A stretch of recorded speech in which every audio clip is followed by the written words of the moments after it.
Hello दोस्तों, मैं निर्मल मालव हमारे YouTube channel Neerav education Kota में आपका हार्दिक स्वागत करता हूं। दोस्तों, आज मैं लेकर आया हूं आपके लिए हैंड रिटन में राजस्थान हिस्ट्री के बेहतर कंटेंट जिसको हम कम समय में महत्वपूर्ण बिंदुओं पर चर्चा करेंगे।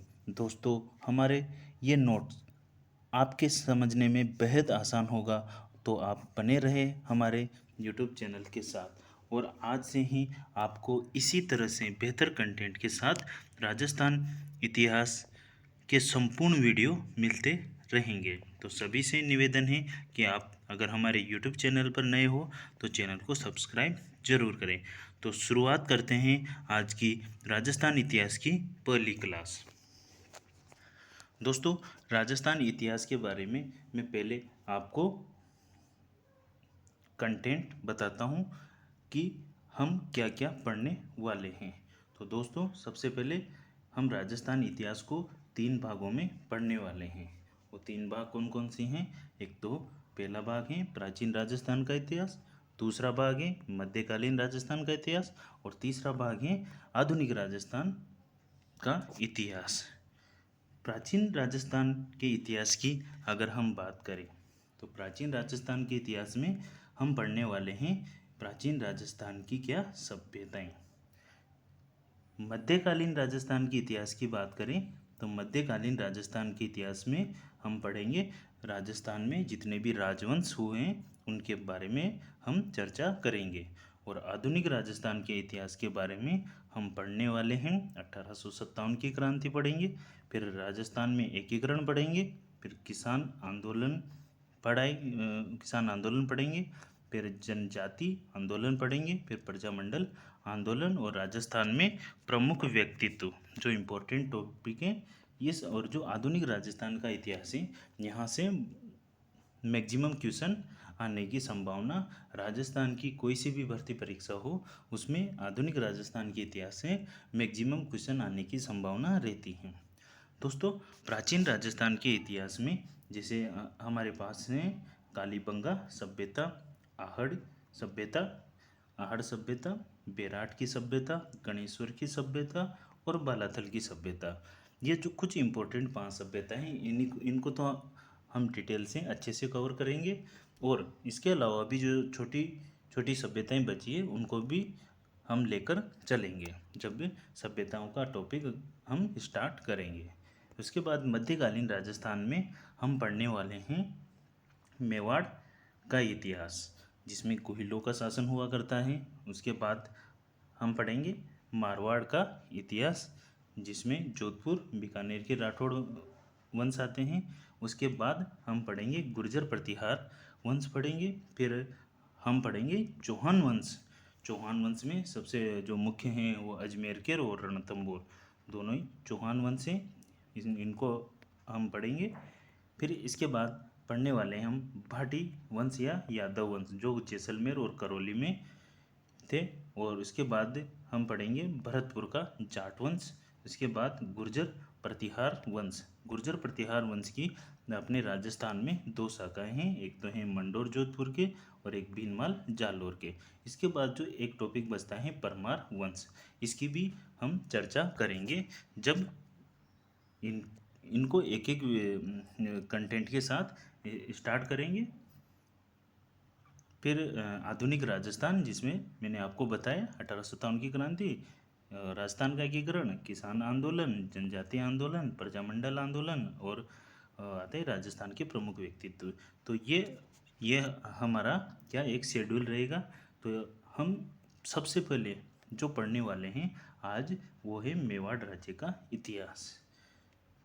तो हम शुरू करते हैं मेवाड़ राज्य का इतिहास।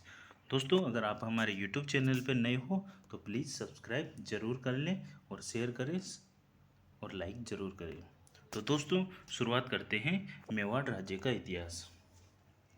सबसे पहले मेवाड़ राज्य के इतिहास की हम चर्चा करते हैं। सबसे पहले इसके परिचय के बारे में पढ़ेंगे कि मेवाड़, देखो, मेवाड़ राज्य की हम बात करें तो इसमें सबसे पहले बात करते हैं इसके प्राचीन नामों की कि मेवाड़ राज्य के प्राचीन नाम क्या क्या हुआ करते थे। तो पहला इसका नाम है मेदपाट, दूसरा है मेदपाटन, और एक नाम और मिलता है जिसको बोला जाता है प्रागवाट। तो मेवाड़ के प्राचीन नाम कौन कौन से हैं? मेदपाट, मेदपाटन, प्रागवाट। लेकिन वर्तमान क्षेत्र की बात करें, हम वर्तमान क्षेत्र की बात करें मेवाड़ में, तो मेवाड़ में वर्तमान क्षेत्र में कितने जिले आते हैं? एक तो उदयपुर आता है, एक चित्तौड़गढ़ आता है, और एक प्रतापगढ़ आता है, एक राजसमंद आता है। तो ये 4 जिले तो ऐसे हैं जो मेवाड़ क्षेत्र में, पूरे मेवाड़ क्षेत्र में 4 जिले आते हैं। लेकिन भीलवाड़ा का एक क्षेत्र भी मेवाड़ क्षेत्र में शामिल था, जो कौन सा था? शाहपुरा इसमें शामिल हुआ करता था। दोस्तों मानचित्र में आप देख रहे होंगे ये पूरा क्षेत्र, ये पूरा क्षेत्र इसको बोला जाता है उदयपुर संभाग। अब उदयपुर संभाग में 4 जिले तो ये आते हैं, उदयपुर, चित्तौड़गढ़, प्रतापगढ़, राजसमंद, और 2 जिले और हैं, डूंगरपुर, बांसवाड़ा, जिसको वागड़ प्रदेश भी कहा जाता है। यहाँ पर भी गुइलों का ही शासन था। ठीक है दोस्तों, तो ये इनकी स्थिति थी। वर्तमान में इनका क्षेत्र 4 जिलों का है, उदयपुर, चित्तौड़गढ़, प्रतापगढ़ और राजसमंद। आगे बात करते हैं मेवाड़ में। मेवाड़ में अब आगे हम बात करते हैं यहाँ पर वंश की, कि मेवाड़ में कौन सा वंश था। तो मेवाड़ में कौन सा वंश था? मेवाड़ में वंश की बात करें तो मेवाड़ में कौन सा वंश था? तो दोस्तों मेवाड़ में वंश था गुहिल वंश। गुहिल वंश मेवाड़ में यहाँ पर शासन किया करते थे। तो गुहिल वंश, इसे राजस्थान का गौरवशाली राजवंश भी कहा जाता है। क्यों कहा जाता है? क्योंकि दोस्तों गुहिल वंश ने कभी किसी की अधीनता स्वीकार नहीं की, और कभी किसी के इन्होंने कभी किसी की अधीनता स्वीकार नहीं की, और विश्व के प्राचीनतम राजवंशों में इनको क्या किया गया है? शामिल किया गया है, और इन्हें हिंदुआ सूरज के नाम से भी जाना जाता है।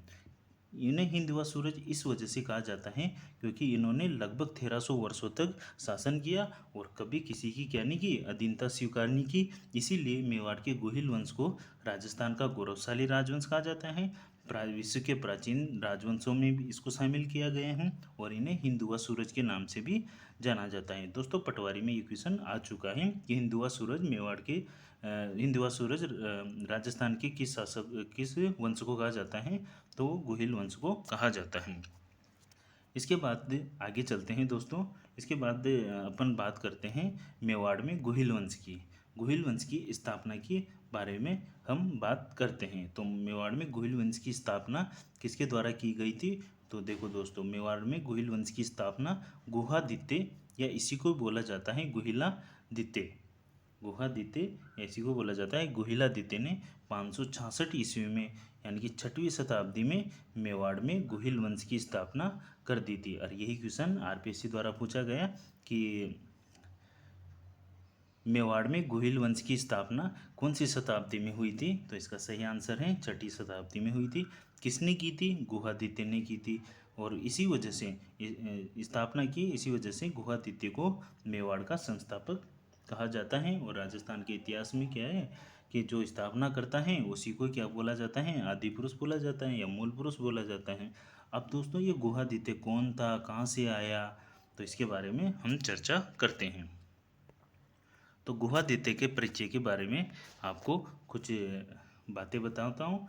तो गुहादित्य के पिता थे शिलादित्य, जो वल्लभी गुजरात के शासक हुआ करते थे, और इनकी माता थी पुष्पावती। दोस्तों कहा जाता है कि जब शिलादित्य वल्लभी गुजरात के शासक थे, तो इस समय इन पर हूण विदेशी आक्रमणकारियों ने आक्रमण किया था। हूण विदेशी आक्रमणकारियों ने शिलादित्य के राज्य वल्लभी गुजरात पर आक्रमण किया था। और भारतीय इतिहासकारों ने जूनागढ़ प्रशस्ति में इन विदेशी आक्रमणों को क्या, किस नाम से जाना जाता है? मलेच्छे के नाम से जाना जाता है। तो जब ये हूण विदेशी आक्रमणकारियों ने शिलादित्य पर आक्रमण किया, तो ये युद्ध करते हुए क्या हो गए? वीर गति को प्राप्त हो गए, और इनके साथ इनकी रानियां सती हो गई। जब इस बात का पता पुष्पावती को चला, जब ये युद्ध लड़ा गया था, तो पुष्पावती अपने राज्य में नहीं थी। ये एक मंदिर था, अम्ब माता मंदिर, अम्ब माता मंदिर। यहाँ पर ये पुष्पावती यहाँ पर माता जी के दर्शन के लिए गई हुई थी। फिर शिलादित्य के कुछ सैनिकों ने पुष्पावती को बताया कि आपके राज्य पर विदेशी आक्रमण हुए हैं और आपके पति वीरगति को प्राप्त हो चुके हैं। और कुछ रानियों ने वहाँ पर सती भी हो चुकी, लेकिन पुष्पावती इस समय सती नहीं हुई थी। उसका कारण क्या था दोस्तों? उसका कारण था कि पुष्पावती उस समय गर्भवती थी, और राजस्थान के इतिहास में गर्भवती महिला उस समय सती नहीं हुआ करती थी। अब कुछ समय बाद जब शिलादित्य की मृत्यु होगी और यहाँ पर हुण आक्रमणकारी ने कब्जा कर लिया, तो पुष्पावती पास में ही इस अम्ब माता मंदिर के पास में ही गुफा थी, वहाँ पर ये रहने लगी। गुफा में जाकर अपना जीवन यापन करने लगी और कुछ सैनिक इसके साथ रहने लगे। कुछ समय बाद पुष्पावती ने एक पुत्र को क्या कर दिया? जन्म दिया। एक पुत्र को जन्म दिया, और गुहा में रहने के कारण ही इसका नाम क्या रख दिया? गुहा। और पिता तो दित्य थे ही, शिलादित्य, तो गुहा का दित्य हो गया, तो इसका नाम गुहादित्य रखा गया। कुछ समय बाद जैसे ही गुहादित्य बड़ा हुआ, तो फिर पुष्पावती ने अपना निर्णय लिया कि मुझे भी अब सती हो जाना चाहिए। तो पुष्पादित्य ने अपने पुत्र गुहादित्य को एक वीरनगर क्षेत्र की एक ब्राह्मणी थी जिसका नाम था कमलावती ब्राह्मणी को सौंप दिया, और फिर पुष्पावती सती हो गई। तो गुहादित्य का जो लालन पालन किया वो किसने किया था? कमलावती ब्राह्मणी ने किया था, जो कहाँ की रहने वाली थी? वीरनगर क्षेत्र की रहने वाली थी। अब गुहादित्य एक राज परिवार से था। इसकी सोचने समझने की शक्ति बहुत ही अच्छी थी। ये अपने दोस्तों के साथ कोई भी खेल खेलता था, कोई भी डिसीजन लेता था, तो ये हमेशा उसमें विजय रहता था। तो जो ये अपने दोस्तों के साथ रहता था, तो इनके दोस्तों ने सोचा कि आप क्यों नहीं हमारे राजा बन जाओ और हम आपकी प्रजा बन जाते हैं। तो गुहादित्य ने ठीक समझा, भाई जैसा आप चाहो ऐसा कर लेंगे। तो फिर एक भील बालक था जिसने अपने अंगूठे को काटकर अपने रक्त से इस गुहादित्य का क्या कर दिया? राज तिलक कर दिया। और भील बालक ये जो कहाँ का रहने वाला था? ये था ओंद्री गांव, जो कहाँ पड़ता है? उदयपुर में पड़ता है। तो ये ओंद्री गांव भील बालक ने गुहादित्य का राज तिलक किया और इसको राजा माना। और दोस्तों ये गुहादित्य, इनका जो क्षेत्र था ये कहाँ का था? कहाँ था? ये नागदा क्षेत्र था, और नागदा को इन्होंने अपनी क्या कर ली? राजधानी बना ली। तो दोस्तों ये था गुहादित्य के बारे में थोड़ा सा परिचय। ये गुहादित्य कौन था? ये इनके पिता थे शिलादित्य और माता थी पुष्पावती। राज्य कहाँ था इनका? वल्लभी गुजरात में था। हुण विदेशी आक्रमणकारियों ने इन पर आक्रमण किया। शिलादित्य वीरगति को प्राप्त हुए। पुष्पावती ने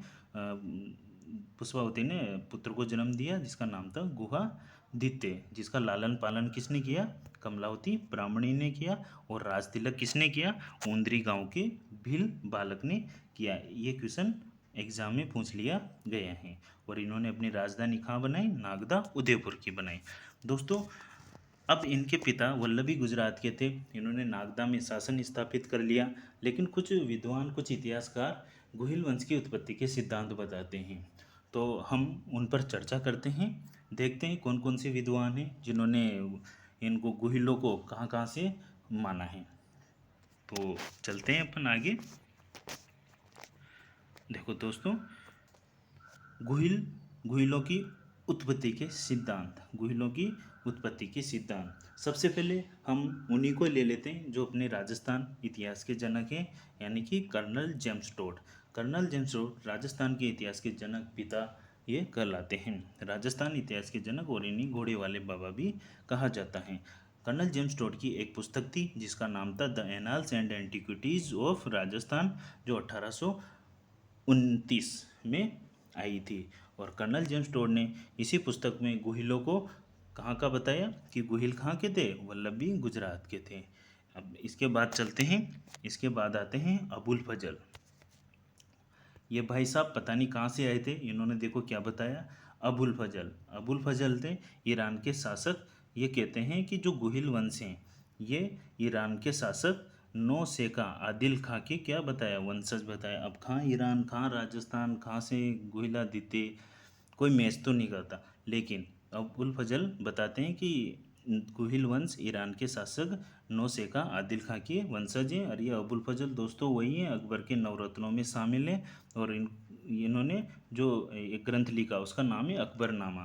दोस्तों मैं एक वीडियो आपको ग्रंथों का भी लेके आऊँगा। ये भी एग्जाम में आजकल पूछे जाते हैं, सुमेलित में देते हैं कि कौन से ग्रंथ किसने लिखा है।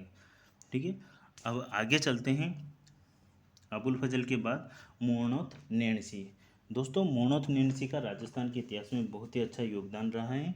मोहनोत नैणसी के बारे में कुछ फैक्ट मैं आपको बताने वाला हूँ। देखो मोहनोत नैणसी, इन्हें राजपुताने का कर्ण भी कहा जाता है, यानी सॉरी राजपुताने का अबुल फजल। दोस्तों मोहनोत नैणसी को राजपुताने का अबुल फजल कहा जाता है। और राजपुताने का अबुल फजल इनको किसने कहा था, तो जयपुर के एक कवि हुए थे जिनका नाम था मुंशी देवी प्रसाद। मुंशी देवी प्रसाद ने ही मोहनोत नैणसी को राजपुताने का अबुल फजल कहा था। और इनके ग्रंथ भी हैं। इनके एक मुख्य ग्रंथ है मारवाड़ रा परगनारी विगत, और एक ख्यात भी है मोहनोत नैणसीरी ख्यात। इनकी बहुत प्रसिद्ध रचनाएं इनकी भी जब हम राजस्थान के प्रमुख व्यक्तित्व वाला टॉपिक पढ़ेंगे तो उसमें हम इनके बारे में डिटेल से चर्चा करेंगे। दोस्तों मोहनोत नैणसी के बारे में एक इम्पोर्टेंट फैक्ट और बताता हूँ, इसको भी ध्यान में रखना कि 17वीं शताब्दी में सर्वप्रथम इतिहास लेखन का कार्य, राजस्थान के इतिहास लेखन का कार्य 17वीं शताब्दी में सर्वप्रथम किन्होंने किया था, तो वो मोहनोत नैणसी ने ही किया था। दोस्तों राजस्थान का इतिहास किसने लिखा, कर्नल जेम्स टोड ने। पिता किसे कहा जाता है, कर्नल जेम्स टोड को। लेकिन मोहनोत नैणसी की बात आई तो मोहनोत नैणसी ने 17वीं शताब्दी में राजस्थान में सर्वप्रथम इतिहास लेखन का कार्य किया। अगर आपसे पूछा जाए कि इतिहास लेखन का कार्य किसने किया, तो फिर आप जवाब दोगे 17वीं शताब्दी में मोहनोत नैणसी ने। लेकिन राजस्थान का इतिहास किसने लिखा कंप्लीट पूर्ण किया, तो किया था फिर कर्नल जेम्स टोड ने। इसीलिए कर्नल जेम्स टोड को राजस्थान के इतिहास के पिता जनक कहा जाता है। अगली बात करते हैं मोहनोत नैणसी व पंडित गौरीशंकर ओझा। ये इन दोनों कवियों ने गुहिल वंश को क्या बताया कि ये गुहिल वंश कौन थे, ये सूर्यवंशी और क्षत्रिय थे। सूर्यवंशी क्षत्रिय मोहनोत नैणसी और पंडित गौरीशंकर ओझा गुहिलों को सूर्यवंशी क्षत्रिय मानते हैं। ठीक है, आगे चलते हैं। एक कवि और आते हैं जिनका नाम है कवि राजा श्यामल दास। ये भीलवाड़ा के कवि थे। कवि राजा श्यामल दास ये महाराणा सज्जन सिंह के दरबारी कवि भी थे। और इन्होंने एक सबसे लोकप्रिय ग्रंथ की रचना की जिसका नाम है वीर विनोद। तो कवि राजा श्यामल दास जो भीलवाड़ा के थे रहने वाले और महाराणा सज्जन सिंह के दरबारी कवि थे। और महाराणा सज्जन सिंह के दरबार में इन्होंने एक ग्रंथ की रचना की थी जिसका नाम क्या था, वीर विनोद। अब वीर विनोद में कवि राजा श्यामल दास ने पूरे भारत में क्षत्रियों की कुल 36 शाखाओं का वर्णन किया। कवि राजा श्यामल दास पूरे भारत में क्षत्रियों की कुल 36 शाखा बताते हैं कि पूरे भारत में क्षत्रियों की कितनी शाखाएं हैं, 36 हैं। और गुहिलों की कितनी बताते हैं, गुहिलों की कुल शाखा 24। राजस्थान में गुहिलों की कितनी शाखा बताई इन्होंने कि राजस्थान में गुहिलों की 24 शाखाओं का ये वर्णन करते हैं, बताते हैं कि कौन, कवि राजा श्यामल दास। और यही क्वेश्चन 2-3 बार रिपीट हो चुका है। गुहिलों की राजस्थान में कितनी शाखाएं हैं, तो वो हैं 24 शाखाएं हैं, जो आरएस में भी पूछ लिया, पटवारी में भी पूछा गया है और एलडीसी में भी पूछ लिया गया है। इसके बाद हाँ, कवि राजा श्यामल दास बताते हैं कि गुहिल कहाँ के रहने वाले थे, ये भी यही बताते हैं कि वल्लभी गुजरात के रहने वाले थे। तो अलग से जो मत दिया वो एक तो मोहनोत नैणसी ने दिया था कि सूर्यवंशी क्षत्रिय थे, और एक अबुल फजल थे जिन्होंने बताया कि ईरान शासक नौसेका आदिल खां के वंशज हैं। अब अगले कवि और शासक जो महान शासक हुए राजस्थान के इतिहास में वो है महाराणा कुंभा। महाराणा कुंभा की एक प्रशस्ति है जिन्होंने इसकी रचना की, उसका नाम था कुंभलगढ़ प्रशस्ति। और एक ग्रंथ भी लिखा फिर इन्होंने, उसका नाम था एकलिंग महात्म्य। इन दोनों ही रचनाओं में महाराणा कुंभा ने इन गुहिल वंश को आनंदपुर गुजरात का क्या बताया, ब्राह्मण बताया कि गुहिल वंश आनंदपुर गुजरात के ब्राह्मण हैं। ये किसने कहा था, महाराणा कुंभा ने। अब इनका समर्थन किसने कर दिया? इनका समर्थन करने आ गए एक कवि जिनका नाम है डॉक्टर D.R. भंडारकर। ये कवि आए, इन्होंने बताया कि गोहिल वंश आनंदपुर गुजरात के तो हैं और ब्राह्मण भी हैं। अब कॉपी तो कर ली, लेकिन अब इन्होंने क्या कहा कि आनंदपुर गुजरात के हैं, ब्राह्मण भी हैं, और उनका गोत्र निकाल के बता दिया कि कौन से ब्राह्मण हैं, नागर ब्राह्मण हैं। तो महाराणा कुंभा तो क्या बताते हैं, केवल आनंदपुर के आनंदपुर गुजरात के ब्राह्मण हैं। और D.R. भंडारकर क्या बताते हैं, आनंदपुर गुजरात के नागर ब्राह्मण बताते हैं। मतलब इन्होंने ब्राह्मणों का एक गोत्र हुआ करता था जिसका नाम था नागर, तो इन्होंने नागर ब्राह्मण माना है गुहिल शासकों को। अब गुहिल शासकों को इन सब ने अपना मत दे दिया कि कि गुहिल शासक कौन थे, कहाँ से आए, लेकिन स्वयं गुहिल शासक अपने आप को क्या मानते हैं, सूर्यवंशी श्री राम के पुत्र लव कुश, कुश के वंशज ये अपने आप को मानते हैं। दूसरों, श्री राम के पुत्र थे लव और कुश, और आदमी को अगर कुश रहना है तो लव को छोड़ना पड़ेगा। तो स्वयं ये मानते हैं कुश के वंशज स्वयं को मानते हैं। इसलिए मेवाड़ के राजाओं को क्या कहा जाता है, रघुवंशी कहा जाता है, क्योंकि श्री राम सूर्यवंशी रघुवंशी अपने आप को मानते हैं। इसी वजह से मेवाड़ के राजाओं को क्या रघुवंशी भी कहा जाता है। दोस्तों, मेवाड़ का एक राजकीय चिन्ह है। मेवाड़ का ये क्या है, राजकीय चिन्ह है, जिसमें लिखा हुआ है कि जो दृढ़ राखे धर्म को, जो दृढ़ राखे धर्म को ते ही राखे करतार्थ। अर्थात जो धर्म पर दृढ़ या अटल रहता है उसकी रक्षा स्वयं भगवान करते हैं। तो दोस्तों, आप भी अपने संकल्प को दृढ़ करो, अच्छे से पढ़ाई में मन लगाओ। बहुत ही बढ़िया वैकेंसी आने वाली हैं। अभी 2 वैकेंसियों की न्यूज़ चर्चा में चल रही है। वो है एक तो RAS जो लगभग 900 पोस्ट पे आने वाली हैं, और एक पटवार की भर्ती अभी हाल में जो उसके भी अब आई, अभी 3000 के पदों के लगभग सूचना आई है। तो आप निरंतर बने रहे हमारे यूट्यूब चैनल पर, आपको ऐसे ही राजस्थान के अच्छे कंटेंट के साथ आपको वीडियो मिलते रहेंगे। अब आगे चलते हैं। अब यहाँ तक अपन ने बात की कि गुहिलों के बारे में, कि गुहिल कहाँ से आए, प्राचीन नाम गुहिल वंश, इनके बारे में हमने पढ़ा। अब हम थोड़ा सा इनके जो इतिहास है उस पर चर्चा करते हैं। तो दोस्तों, मैं वापस लेके जा रहा हूँ आपको थोड़ा सा पीछे, जहाँ से हमने बताया था कि मेवाड़ राज्य था हुआ करता था, जिसमें चित्तौड़गढ़, उदयपुर, प्रतापगढ़, राजसमंद, ये 4 जिले संपूर्ण उस समय मेवाड़ में आते थे। लेकिन जो मुख्यतः 2 जिले ऐसे थे, एक तो चित्तौड़गढ़ था और एक उदयपुर था। इन 2 जिलों का प्रभाव सर्वाधिक रहा करता था, क्योंकि चित्तौड़गढ़ में एक क्षेत्र था जिसका नाम था क्या था, उस क्षेत्र का नाम था सीवी जनपद। दोस्तों, ये जनपद व्यवस्था ये कहाँ से प्रारंभ हुई है, इसके बारे में मैं आपको बताता हूँ। दोस्तों, जो सीवी जनपद हैं, ये जनपद व्यवस्था प्राचीन भारत में बौद्ध ग्रंथ था एक अंगुत्तर निकाय, उसमें टोटल 16 महाजनपदों का उल्लेख था। जैसे आज भारत में 28 राज्य हैं, तो उस समय 16 महाजनपद हुआ करते थे। और महाजनपदों को जनपदों में विभाजित किया जाता था। तो उसी महाजनपदों को जनपद में विभाजित कर रखा था। तो उसी में से एक जनपद हमारे राजस्थान के चित्तौड़गढ़ जिले में भी था, जिसका नाम क्या था, सीवी जनपद था। और सीवी जनपद की उस समय राजधानी हुआ करती थी मध्यमिका। और इसी मध्यमिका का जो वर्तमान नाम है वो है नगरी। और नगरी कहाँ पड़ता है, चित्तौड़गढ़ में पड़ता है। तो दोस्तों, नगरी चित्तौड़गढ़ में पड़ता है।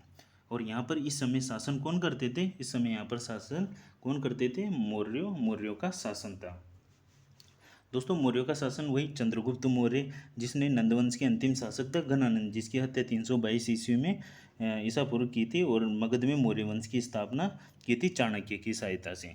तो जिस समय मौर्यों का यहाँ पर शासन था, उस समय उदयपुर में गुहिलों का शासन चल रहा था। वही उनकी राजधानी नागदा थी, और स्थापना किसने की थी, गुहादित्य ने की थी 566 ईस्वी में। और गुहादित्य को क्या कहा जाता है, संस्थापक कहा जाता है। लेकिन दोस्तों, मेवाड़ का संस्थापक तो गुहादित्य था, लेकिन अब पूछा जाता है कि मेवाड़ का वास्तविक संस्थापक कौन था। तो दोस्तों, मेवाड़ के वास्तविक संस्थापक के बारे में हम चर्चा करते हैं। तो मैं आपको बताता हूँ कि मेवाड़ का जो वास्तविक संस्थापक माना जाता है वो किसे माना जाता है, तो वो माना जाता है कालभोज को। कालभोज को माना जाता है। और जिसका शासन चला था 733 ईस्वी से 753 ईस्वी तक मेवाड़ में कालभोज ने शासन किया था। दोस्तों चित्तौड़गढ़ क्षेत्र की बात करें तो चित्तौड़गढ़ क्षेत्र में मौर्यों का शासन था। और यहाँ पर 8वीं शताब्दी की बात करते हैं। 8वीं शताब्दी की बात करते हैं क्योंकि वास्तविक संस्थापक 8वीं शताब्दी में बनने वाले हैं कौन, कालभोज। कालभोज बनने वाले हैं जिन्होंने 733 से 753 ईस्वी तक मेवाड़ में शासन किया। 8वीं शताब्दी में बात करें दोस्तों तो 8वीं शताब्दी में एक शासक हुआ करते थे यहाँ पर, चित्रांगद मौर्य। कौन, चित्रांगद मौर्य चित्तौड़गढ़ में एक शासक हुआ करते थे जिन्होंने अरावली पर्वतमाला के मेसा के पठार, एक पठार का नाम है यहाँ पर मेसा का पठार, इस पठार पर इन्होंने चित्रांगद मौर्य ने किसका निर्माण करवाया था, एक चित्तौड़गढ़ दुर्ग का निर्माण करवाया था। कहाँ पर करवाया था, मेसा के पठार पर। मेसा का पठार कहाँ पर है, अरावली पर्वतमाला में। ठीक है, तो चित्रांगद मौर्य ने अरावली पर्वतमाला पर मेसा के पठार पर चित्तौड़गढ़ दुर्ग का निर्माण करवाया। ठीक है दोस्तों, 8वीं शताब्दी में ये हुआ। फिर चित्रांगद मौर्य के बाद यहाँ पर शासक कौन बना था, मानमोरी बना था। अब हमारी जो मेन फोकस होगा वो मानमोरी पर होगा। तो दोस्तों इधर बात करते हैं अपन वास्तविक संस्थापक कालभोज की। देखो कालभोज, ये इसका जो राज्य था वो था नागदा उदयपुर। इन्होंने राजधानी बना रखी थी नागदा उदयपुर की ना। और कालभोज के गुरु कौन थे, हारित ऋषि थे। दोस्तों जब ये कालभोज अभी शासक नहीं बने, अभी मैं आपको कहानी के माध्यम से बता रहा हूँ, तो ये क्या एक शिष्य थे किनके, हारित ऋषि के। तो हारित ऋषि ने इनको क्या, बप्पा राहुल की उपाधि दे रखी थी। तो कालभोज को क्या कहा जाता है, बप्पा राहुल कहा जाता है। अब दोस्तों इनके बारे में एक किंवदंती है, वो कहानी उसको आप सुने कि जब चित्तौड़ में शासन, इधर कौन सा राज्य है, चित्तौड़, और इधर है उदयपुर। जब चित्तौड़ में यहाँ पर शासन मानमोरी का था, मतलब मौर्यों का शासन था, तो इस समय उदयपुर में शासक था किसका, कालभोज, गोहिलों का शासक था। और जब ये बप्पा राहुल, माना जाता है कि बप्पा राहुल बचपन में गायें चराया करते थे। तो ये जब अपने आसपास के क्षेत्र की सभी गायों को लेकर जंगल में, पहाड़ी इलाकों में गायें चराने जाते थे, तो एक गाय डेली घर पे आके दूध नहीं दिया करती थी। तो उसके मालिक ने सोचा कि बप्पा राहुल बहुत शक्तिशाली था, बहुत हट्टा कट्टा, खाता पीता बहुत ज़्यादा था।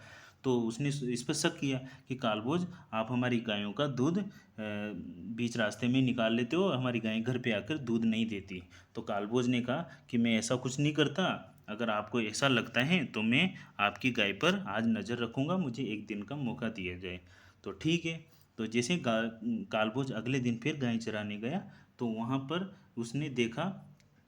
उसने उसी गाय को देखा जो जो घर पे आके दूध नहीं दिया करती थी।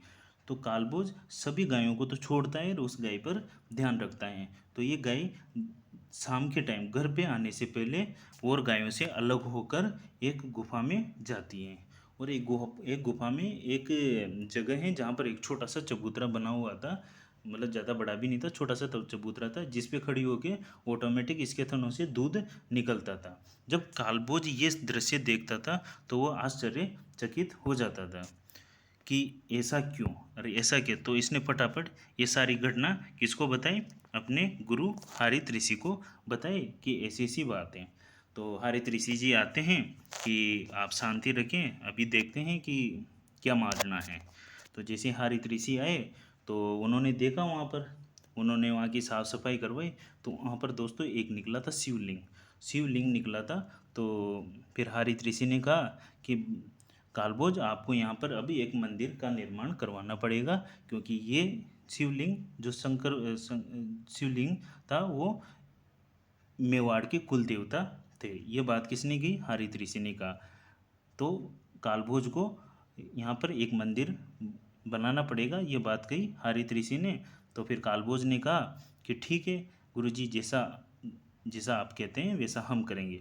तो इन्होंने कालभोज ने यहाँ पर एकलिंग जी के मंदिर का निर्माण करवाया। आशीर्वाद किसका लिया? हरित ऋषि का, और एकलिंग जी के मंदिर का निर्माण करवाया जो मेवाड़ के कुल देवता हैं।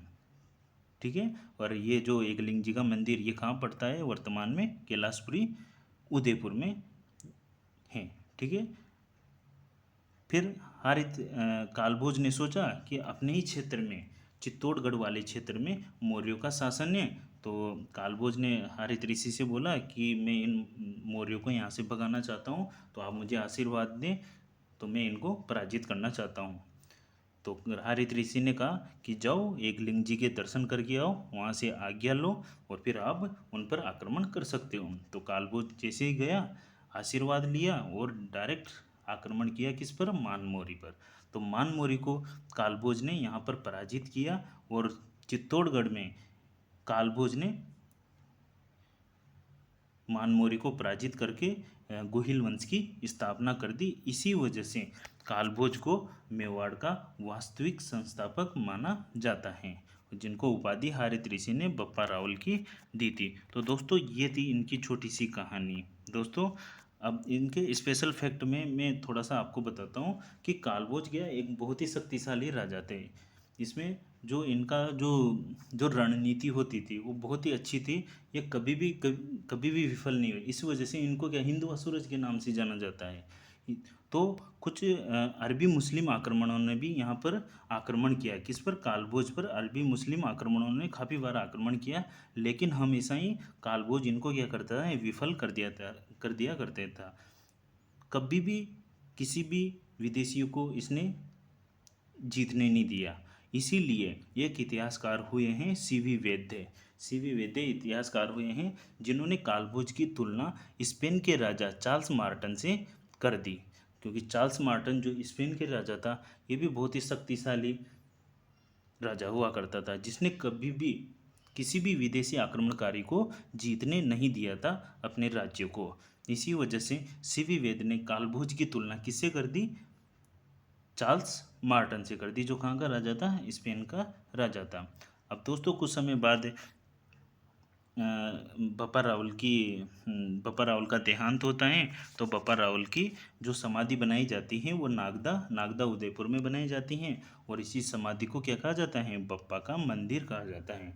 अब दोस्तों विद्यार्थी यहाँ आके बहुत कंफ्यूज होते हैं। कंफ्यूज कैसे होते हैं? प्रश्न आता है कि बप्पा का मंदिर कहाँ स्थित है।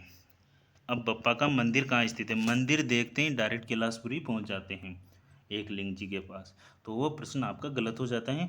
बप्पा का मंदिर जो है वो एक समाधि है, ना कि मंदिर है। समाधि का नाम बता रखा है बप्पा का मंदिर, जबकि कैलाशपुरी उदयपुर में तो कालभोज ने एकलिंग जी के मंदिर का निर्माण करवाया है जो मेवाड़ के कुल देवता हैं, और समाधि नागदा में जिसे बप्पा का मंदिर कहा जाता है। इस चीज़ का विशेष ध्यान रखें। देखो बप्पा रावल सोने के सिक्के चलाने वाला राजस्थान का पहला राजा था। तो इसके समय यहाँ पर सोने के सिक्के भी मिले हैं, जो एक सिक्के का वजन 115 ग्राम लगभग बताए हैं। और इसके जो सोने के सिक्के हैं इस पर नंदी के चित्र, पुरुष, दंडवत पुरुष और आदि आदि आकृतियाँ इनके सिक्कों पर मिली हैं। तो सोने के सिक्के जारी करने वाला पहला शासक यही था कालभोज बप्पा रावल। दोस्तों एक और बात है इनके बारे में बप्पा रावल के, कहा जाता है कि पाकिस्तान में जो एक शहर है रावलपिंडी, वो भी किसने बसाया था? वो भी बप्पा रावल ने ही बसाया था। रावलपिंडी शहर किन्होंने बसाया था? बप्पा रावल ने बसाया था। तो दोस्तों ये थी आज की क्लास। आपको कैसी लगी आप हमें कमेंट बॉक्स में ज़रूर बताएं। दोस्तों आप वीडियो को एक बार और देख लें अच्छे से, ताकि आपके और बढ़िया समझ में आ जाएगा। तो दोस्तों आप वीडियो को सब्सक्राइब करें, शेयर करें, लाइक करें। Thank you so much. दोस्तों इसी तरह से मैं आपके लिए आगे भी दूसरा पार्ट लेके आऊँगा, जिसमें हम चर्चा करेंगे बप्पा रावल के बाद अगला जो इतिहासकार आएगा वो मुख्यतः इसके बाद देखो 150 साल तक तो कोई ज़्यादा महत्वपूर्ण शासक आए नहीं। अब हम डायरेक्ट चलेंगे 10वीं शताब्दी के आसपास, जहाँ पर अल्लट आता है, अल्लट शासक बनता है। तो ठीक है दोस्तों, ये था आज का सेशन। कैसा लगा आपको हमारे कमेंट बॉक्स में ज़रूर बताएं। Thank you so much. धन्यवाद।